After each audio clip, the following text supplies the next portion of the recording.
درانو کتونکو السلام علیکم.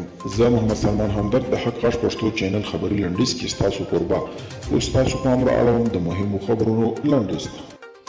امریکا پر کابل د طالبانو احتمالي بریدونو د مخنیوي لپاره سلګونه سرتیري پرېږدي چې د امریکا د پریکړې په سیمه کې اندېښنې راپیدا کړي دي.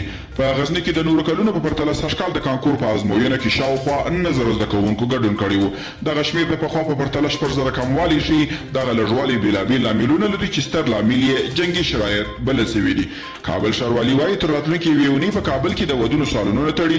کابل ښاروالي په یوه خپره کړې اعلامیه کې ویلي د ودونو تالارونه او هوټلونه د کورونا وایرس د خپراوي تر ټولو ستر لاملونه دي.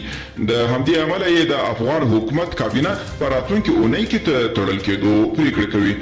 او د آذربایجان دفاع وزارت ویلي چې پوځیانو یې تېر ورځ په کلباجار سیمه کې د ارمنستان پوځ 6 غړي نیولي دي. یاد وزارت ویلي چې دا سرتیر یې په داسې حال کې نیولي دي چې د آذربایجاني سرتیرو پوځي مرکزونو ته پر غځېدلو سړکونو یې ماینونه ایښودل.